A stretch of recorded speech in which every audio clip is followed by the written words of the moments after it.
Perkenalkan, nama saya Tiara Firnasari Dewi, kelas 12 IPA 1. Di sini saya akan menjelaskan tentang kaidah kebahasaan dalam novel sejarah dan nilai-nilai dalam novel sejarah.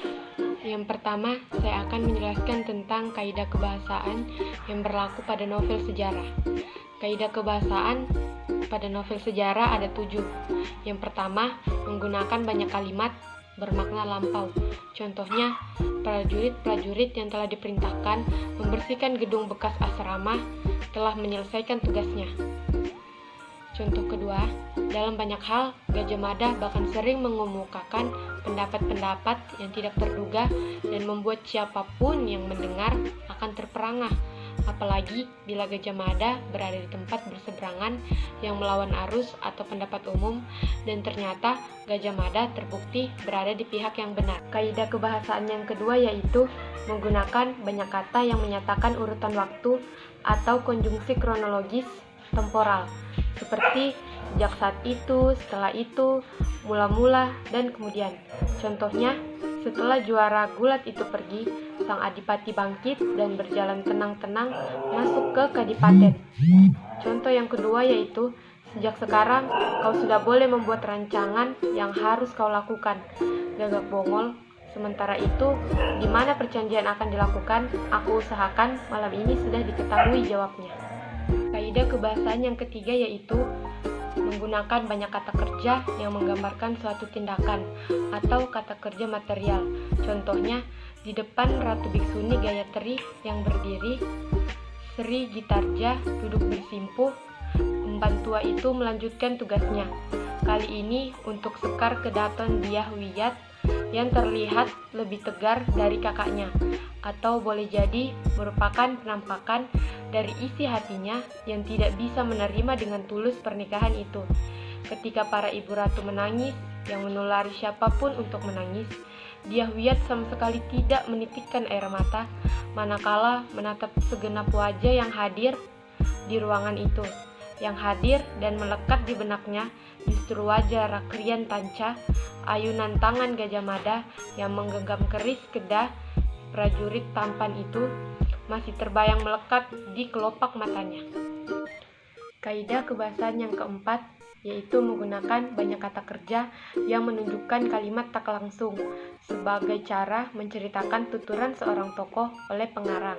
Misalnya, mengatakan bahwa, menceritakan tentang, menurut, mengungkapkan, menanyakan, menyatakan, dan menuturkan. Contohnya, menurut Sang Patih, Galeng telah periksa seluruh kamar Syah Bandar dan ia telah melihat banyak botol dan benda-benda yang ia tak tahu nama dan gunanya. Contoh yang kedua, Riung Samudra menyatakan bahwa ia masih bingung dengan semua penjelasan Kendit Galih tentang masalah itu. Kaidah kebahasaan yang kelima yaitu menggunakan banyak kata kerja yang menyatakan sesuatu yang dipikirkan atau dirasakan oleh tokoh atau kata kerja mental. Misalnya, merasakan, menginginkan, mengharapkan, mendambakan, mentakan, menganggap. Contoh kalimatnya, Gajah Mada sependapat dengan jalan pikiran Senopati Gajah Enggon. Contoh yang kedua, melihat itu tak seorang pun yang menolak karena semua berpikir Patih Dada Gajah Mada memang mampu dan layak berada di tempat yang sekarang ia pegang. Kaidah kebahasaan yang keenam yaitu menggunakan banyak dialog. Hal ini ditunjukkan oleh tanda petik ganda dan kata kerja yang menunjukkan tuturan langsung. Contohnya, mana surat itu? Ampun, Gusti Adipati, Patik takut, maka Patik bakar. Surat apa, Nyi Gede? Lontar ataukah kertas? Lon, kertas barangkali, Gusti. Patik tak tahu namanya, bukan lontar. Bukankah bukan hanya surat saja telah kau terima? Adakah Ril Paranggi pernah kau terima juga? Ada, Gusti Rilmas. Patik mohon ampun, karena tiada mengetahui adakah itu Ril Paranggi atau bukan. Ril Paranggi 2, Sang Adipati mendengus menghinakan. Dan gelang bukan? Demikianlah Gusti dan gelang. Dan kalung dan cincin emas, semua bermata zamrud dan mutiara bukan? Kaidah kebahasaan yang ketujuh yaitu menggunakan kata-kata sifat atau descriptive language untuk menggambarkan tokoh, tempat, atau suasana. Contohnya, Gajah Mada mempersiapkan diri sebelum berbicara dan menebar pandangan mata menyapu wajah semua pimpinan prajurit, pimpinan dari satuan masing-masing. Dari apa yang terjadi itu, terlihat betapa besar wibawa Gajah Mada. Bahkan, beberapa prajurit harus mengakui wibawa yang dimiliki Gajah Mada jauh lebih besar dari wibawa Jaya Negara. Sri Negara masih bisa diajak bercanda, tetapi tidak dengan Pati Daha Gajah Mada, sang pemilik wajah yang amat beku itu. Itulah 7 kaidah kebahasaan yang digunakan dalam novel sejarah. Selanjutnya adalah nilai-nilai dalam novel sejarah. Yang pertama, nilai budaya. Nilai budaya adalah nilai yang dapat memberikan atau mengandung hubungan yang mendalam dengan suatu masyarakat, peradaban, atau kebudayaan. Contohnya, dan bila orang mendarat dari pelayaran, entah dari jauh, entahlah dekat, ia akan berhenti di satu tempat beberapa puluh langkah dari dermaga. Ia akan mengangkat sembah di hadapannya, berdiri sela Baginda, sebuah tugu batu berpahat dengan prasasti peninggalan Sri Airlangga. Bila ia meneruskan langkahnya, semua saja jalanan besar yang dilaluinya, jalanan ekonomi sekaligus militer. Ia akan selalu berpapasan dengan pribumi yang berjalan tenang tanpa gegas, sekalipun di bawah matahari terik.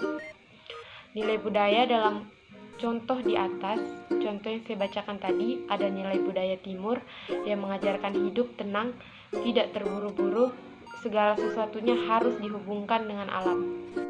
Nilai yang kedua yaitu nilai moral atau etik.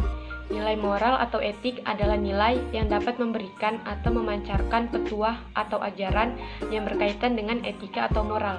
Contohnya, juga sang Adipati Tuban Arya T. Jatimenggung Wilmatika tidak bebas dari ketentuan Mahadewa. Sang Hyang Widi merestui barang siapa punya kebenaran dalam hatinya. Jangan khawatir, kepala desa, kurang tepat jawabanku. Kiranya ketakutan selalu jadi bagian mereka yang tak berani mendirikan keadilan. Kejahatan selalu jadi bagian mereka yang mengingkari kebenaran, maka melanggar keadilan. Dua-duanya busuk, dua-duanya sumber keonaran di atas bumi ini. Dan ia teruskan wejangannya tentang kebenaran dan keadilan dan kedudukannya di tengah-tengah kehidupan manusia dan para dewa. Nilai moral dalam kutipan yang saya bacakan tadi adalah ketakutan membela kebenaran sama buruknya dengan kejahatan karena sama-sama melanggar keadilan. Yang ketiga yaitu nilai agama. Nilai agama yaitu nilai-nilai dalam cerita yang berkaitan atau bersumber pada nilai-nilai agama.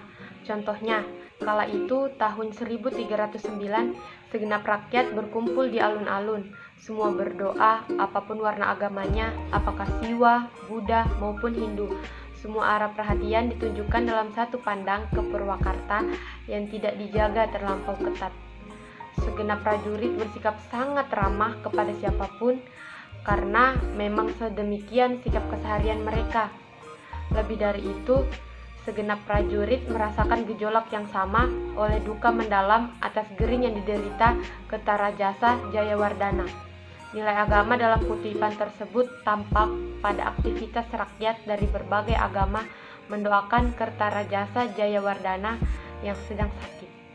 Yang keempat yaitu nilai sosial. Nilai sosial yaitu nilai yang berkaitan dengan tata pergaulan antara individu dalam masyarakat.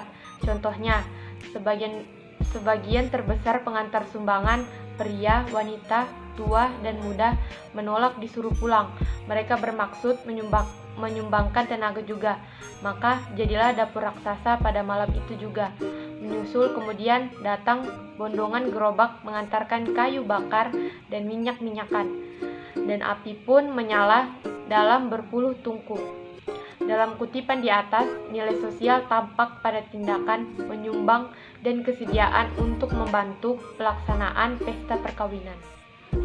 Nilai yang kelima yaitu nilai estetis.